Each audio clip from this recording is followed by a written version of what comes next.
Good evening, everyone. Imagine a region scarred by 2 years of relentless conflict suddenly glimpsing a roadmap to quiet, not just a pause in the fighting, but a blueprint for rebuilding lives and landscapes. Today, September 29, 2025, that's the promise dangled by U.S. President Donald Trump and Israeli Prime Minister Benjamin Netanyahu as they unveiled a 20-point peace proposal for Gaza.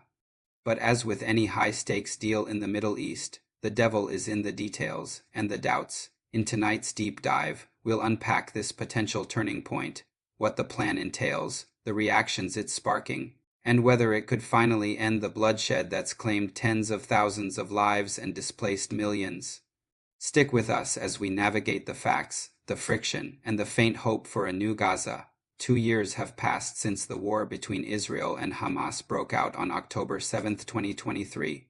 The toll has been devastating. The Gaza Ministry of Health reports that over 45,000 Palestinians have died and large areas have been reduced to ruin. Infrastructure such as hospitals, schools, and water systems have been razed, exacerbating the humanitarian crisis of famine and widespread disease. Meanwhile, approximately 100 hostages remain captive and their families suffer greatly.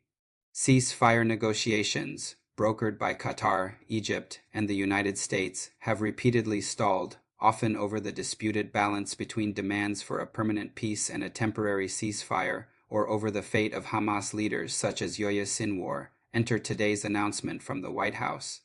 After a high-profile meeting, Trump and Netanyahu stood side by side, touting what they call a comprehensive path to end the war. Netanyahu, facing domestic pressure from both war-weary Israelis and hardline coalition partners, publicly endorsed the plan, saying it achieves all our war goals. Trump, ever the deal-maker, expressed optimism, claiming a ceasefire is closer than ever and that he's heard whispers Hamas might be open to it. But here's the kicker: Hamas hasn't signed on yet, and the duo delivered an ultimatum: if the militants reject it, Israel has America's full backing to do what you have to do. Subtle as a sledgehammer, right? It's a classic carrot-and-stick approach, but one that raises eyebrows about whether this is negotiation or coercion. So what's actually in this 20-point proposal? Drawing from the White House's release text, it's a phased strategy blending security, humanitarian aid, and long-term governance. Phase 1 kicks off with an immediate ceasefire and a hostage-prisoner exchange. All remaining hostages, believed to be about 100, including Americans, would be released in stages, in swap for thousands of Palestinian prisoners held in Israeli jails. This echoes previous frameworks but adds timelines to prevent stalling.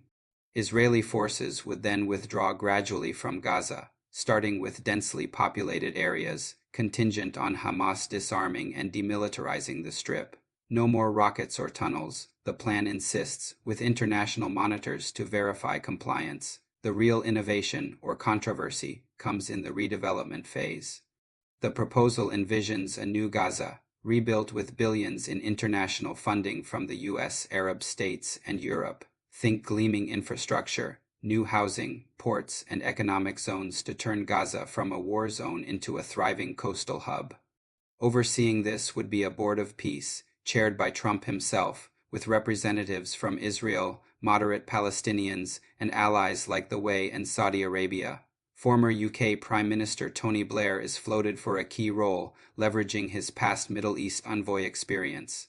The board would handle temporary governance, ensuring no Hamas resurgence, while paving the way for Palestinian self-rule, potentially a pathway to statehood, though details on that are fuzzy in the public version. Trump emphasized economic incentives, like job creation and trade deals, to benefit the people of Gaza, framing it as a win-win for stability.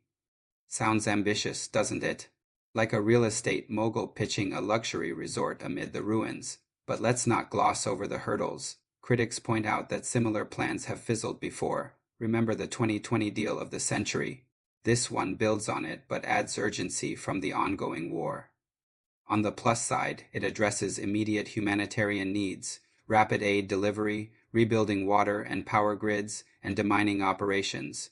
Arab nations, who've grown weary of the conflict's spillover, think Houthi attacks in the Red Sea, might buy in if it stabilizes the region and isolates Iran, Hamas's key backer. Now, the reactions pouring in paint a mosaic of hope, skepticism, and outright rejection from Israel. Polls show a majority of citizens crave an end to the fighting, exhausted by reservist call-ups and economic strain.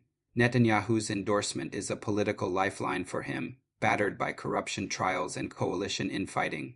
But his far-right allies, like National Security Minister Itamar Ben-Gvir, are already grumbling. They oppose any concessions that could lead to Palestinian statehood, viewing Gaza as biblical land. One Israeli commentator quipped it's like Netanyahu trying to herd cats while riding a unicycle. On the Palestinian side, the vibe is wary at best. Hamas officials in Doha have acknowledged receiving the plan but haven't responded publicly. Sources close to them tell Al Jazeera it's unrealistic, demanding full Israeli withdrawal and an end to the blockade without addressing root causes like occupation or settlements in the West Bank.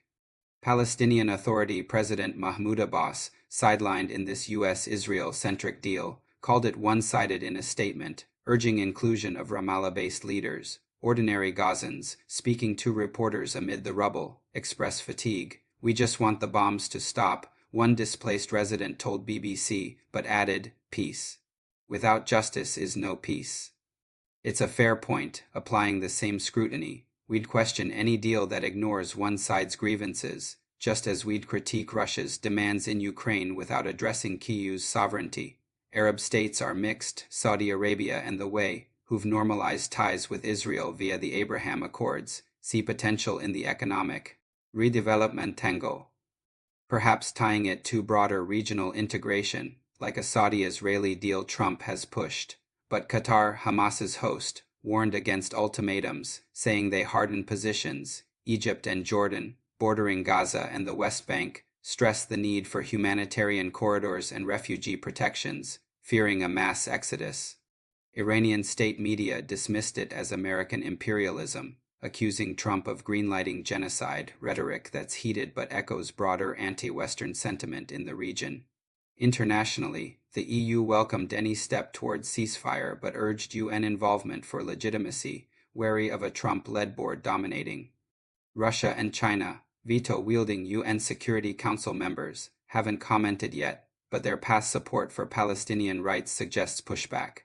Human rights groups like Amnesty International criticize the plan for not mandating investigations into alleged war crimes on both sides, arguing true peace requires accountability, not just reconstruction. Let's zoom out for some analysis. This proposal has teeth where others lacked. Tying aid to demilitarization could prevent future flare-ups, much like post-World War II Marshall Plan rebuilt Europe with strings attached. But the subtle satire here? A board of peace chaired by a president known for art of the deal overseeing Gaza's revival. It's like asking a casino owner to run a monastery. Light criticism aside, the plan's fairness hinges on execution. If it treats Palestinian aspirations with the same weight as Israeli security, using consistent standards, as we demand in any conflict, it could work, but doubts linger. Netanyahu's track record of expanding settlements, and Trump's full backing if Hamas balks, risks escalating rather than de-escalating. Hamas, weakened but resilient, might see this as surrender, prolonging the stalemate. Yet there's a sliver of optimism, with U.S. elections looming in 2026 and Netanyahu's polls dipping. Both leaders need a win. If Hamas bites, perhaps pressured by Qatar or internal divisions, it could spark a chain reaction. Reduced Hezbollah fire from Lebanon, fewer Houthi disruptions in shipping lanes, and a calmer Middle East overall. Economically, a stable Gaza could unlock trade routes, benefiting global markets jittery from Red Sea tensions. In closing, this Gaza peace proposal isn't a magic wand. It's a gamble in a high-stakes game where lives hang in the balance. As Trump put it, eternal peace in the Middle East is the goal. But history teaches us peace is built brick by brick, not declared in press conferences. We'll be watching closely as Hamas responds and the world weighs in.